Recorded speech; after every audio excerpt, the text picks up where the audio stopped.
Good morning and welcome back to Help Matters on UCT 89.1 FM. It's still Priscilla and Favor. And yes, like we've always been saying, we are medical students of this great school, Leeds City University, and on today's episode we will be talking about oral health. We have a surprise guest, I guess. Yes, but for now we'll keep it a secret. Yes, it's still the second segment. So let's get started. What is oral health? Oral health is an essential part of your overall health and well-being, and I feel like oral health is a lifelong commitment. Like you just have to be committed to it because it's something you do every day. You brush. And if you neglect it, you're putting a lot of people at risk. Yeah, right. So for oral health, hygiene can lead to different things. It can lead to dental cavities, gum diseases, and it has also been linked with heart diseases, cancer, and diabetics. I don't know how far that is true, but we would find out later. And according to the World Health Organization, the statistics of the World Health Organization, oral health diseases affect nearly 3.5 billion people a year. And there are many steps you can take to keep your teeth healthy. For example, brushing your teeth with toothpaste, fluoride toothpaste to be precise, at least twice a day. I feel like a lot of people do not pay attention to that fluoride ingredients in their toothpaste. Just speak, let me just brush my teeth with because it's red. I think I do that a lot. I see this one, red toothpaste or toothpaste that has mint. That has sugar. Well, I feel like every toothpaste should have mint. You just use that. Not all. Yes. So, flossing your teeth at least once a day, decreasing your intake of sugar. For this one, I don't know how far people can work with this, reducing your sugar intake. And all a lot of people don't really understand that sugar has a lot of effects on their oral or dental health. Right. So eating a high diet in fruits and vegetables could also help. And avoid taking tobacco products. That's why you notice that people that smoke, they have this brown teeth colored and everything, teeth and all of that. And drinking water also helps, and seeking professional dental care. I think also going for checkups. You know how I always say priorities in health and all of that. I feel like dental health or oral health is just one part of a person's health that a good number of people have started rather neglecting or are neglecting. And it's actually very sad because the state of your oral health goes a long way in the way people see you, the way you interact with people, and how people even interact with you. Alright, yes, I feel we should just be going to your dentist maybe twice a year. Twice a year? That's every 6 months. I don't know, I feel like it should even be more frequent than that. But we have a specialist that will come and talk to us about it. So, yes, anything we're not sure of, the specialist is going to come shed more light on it. We're about to go on a break and we'll be back. Do not touch that dial. Yes, we were talking about oral health before we went to that quick break. But like we said earlier, we have a surprise guest in our midst who would, share his perspective about oral health and everything we need to know about oral health. We have in our midst a dental therapist, a man we, give so much respect to, Mr. Akinrefe Olarewaju. Thank you so much for honoring our invitation. Thank you for having me. You're welcome. You're welcome. Before you stepped in, we were talking about, the overview of oral health, everything, the definition of oral health, why it is important, and what we should do to maintain a good oral health. Alright, so we'd love you to shed more light on this thing. So to start with, in your own perspective, what is oral health? Yes, oral health simply means the health of your mouth. Okay. Now, looking at the mouth is the most important part of the body. Yes. Now, WHO definition about oral health simply says a state whereby there is a complete health, is a complete state of health whereby you don't have to have any form of infirmity, deformity, or have any pain where you are communicating. It gives you ability to smile, to communicate with your audience, to eat. You get that's just a brief definition of oral health, and it's very, very important to our general health because there are so much disease that has been associated with oral health. Yeah. Just like you were saying before, oral health has been associated with cancer, Yeah. All the other diseases, diabetes also, it's associated with diabetes. So oral health is very, very important. So one thing most people notice about you first, the first impression they see about you when you face your profile is your mouth. Yeah. So your mouth is very, very important. It's like we say something in dentistry, we say oral health is the gateway to the body, and it is true, because there's nothing you do without using your mouth. You communicate through your mouth, you eat through your mouth. Or you've never seen anybody eating through his nose. Yeah. Yes, so the mouth is very, very important. So oral health is the gateway. Okay. Yes. So in your own perspective again, what causes oral diseases? Yes, so many issues are surrounding dental disease. So many issues causes dental disease. Now, like you clearly said, oral health disease affect nearly 2.3 billion people on this planet.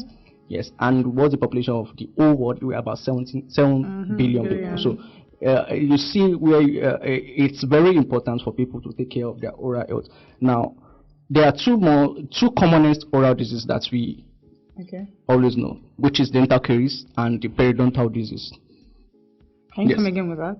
There are two commonest oral health diseases that is very common in general to everybody or anybody. And aside from the fact that there are other ones like oral cancer and the likes, but the two commonest one is the dental caries and the periodontal disease. Now, what is dental caries? Dental caries simply means the calcification of the dental tissue.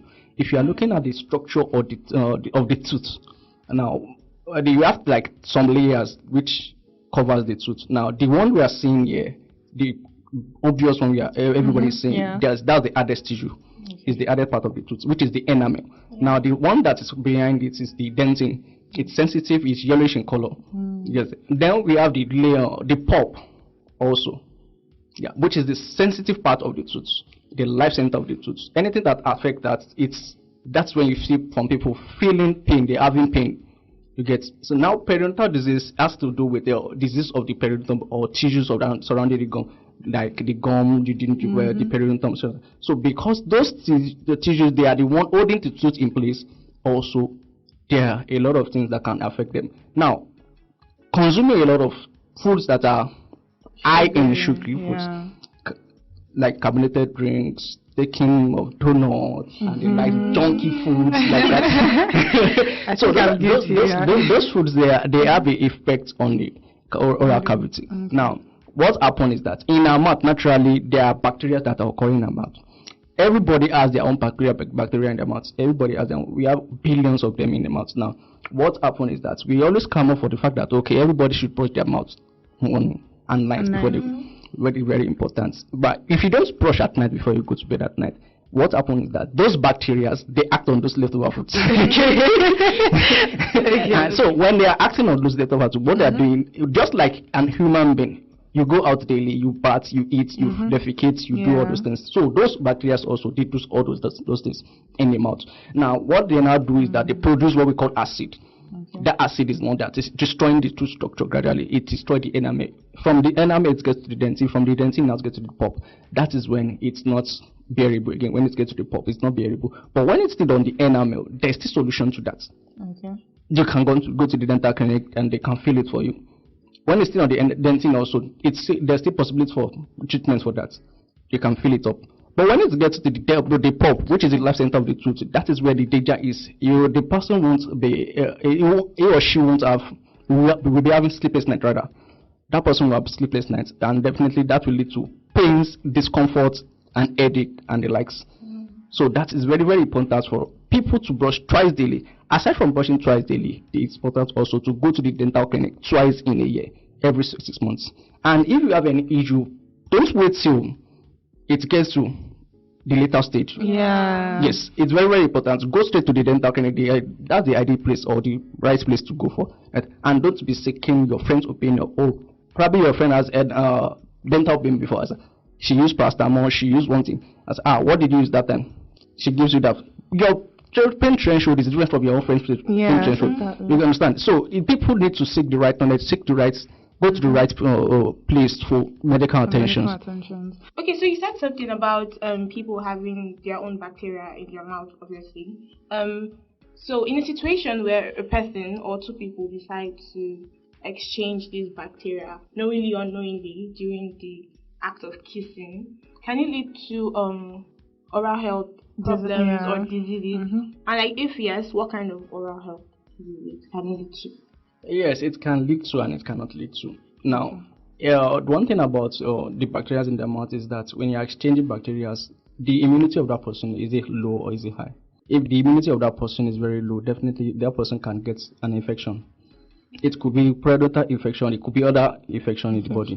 Just I mean. So it's very important that even couples, the one thing we advise is that when you are having sexual intercourse or probably you are kissing each other, they shouldn't have any kind of hurt in their mouth, because through that you can exchange blood and blood can transfer so much infection to this.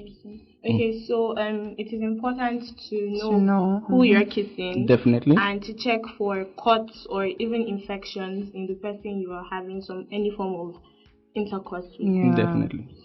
Okay, so before this whole episode and all that, during the week I was talking to a friend and I told him, I'm having a show very soon about oral health, and he was like, okay. Then he asked me a question and said there's a friend of his that most of the time he bleeds on his gum. He has steady gum bleeding. So now, what exactly causes gum bleeding?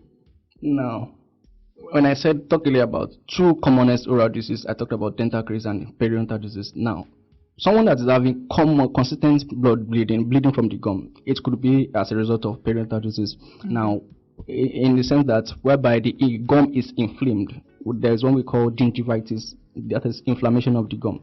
So when the gum is inflamed, anything that touches that gum, it irritates it and it bleeds easily. Even the person while eating, it can bleed. She gets. So the advice I would say is that person should go to dental clinic, let them do a clinical checkup and diagnosis on him. Okay, I see.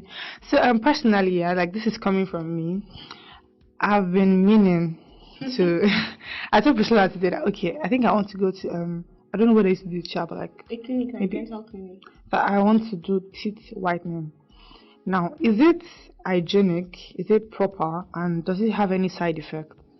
Okay, the thing about the tooth whitening is tooth whitening is a cosmetic or aesthetic treatment. Like, you want to have the Hollywood smile.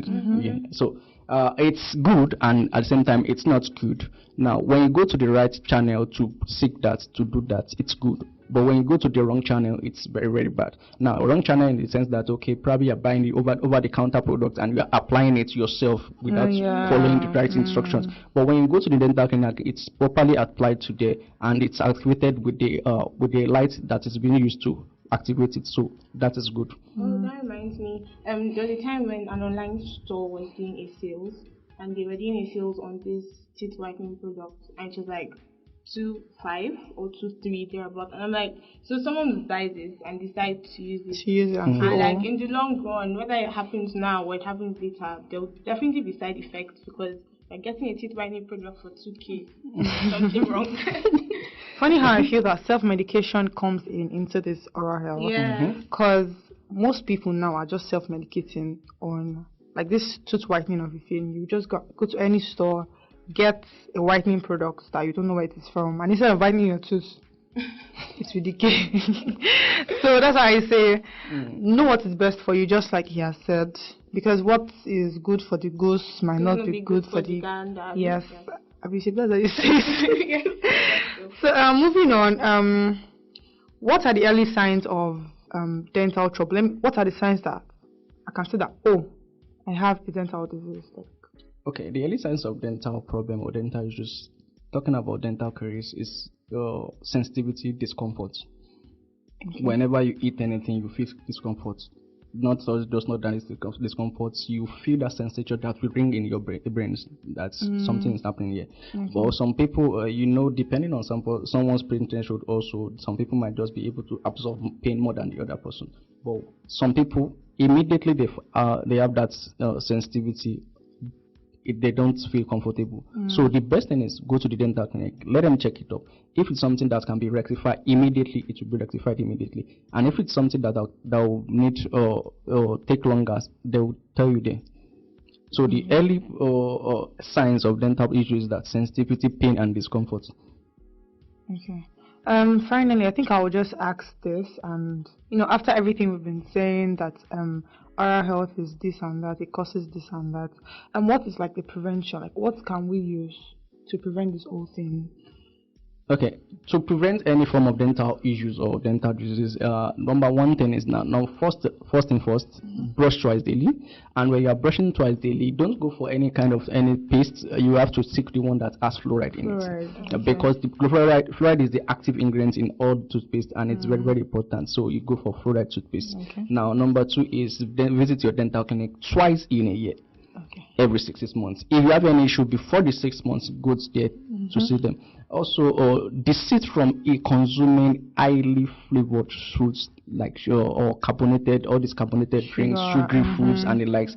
Desist from them. And if you are to eat it or even at all, use water to rinse your mouth immediately. Okay. Then that doesn't mean there are no other issues associated with sugar consumption or sugar. Diabetes also by the side there. You understand? So it's very important. Go to the dental clinic twice a year, brush twice daily, and if you have any issue, go to the dental clinic. All right. I think that's what we'll end it for today. Thank you so much for honoring our invitation once again. Thank you for having me.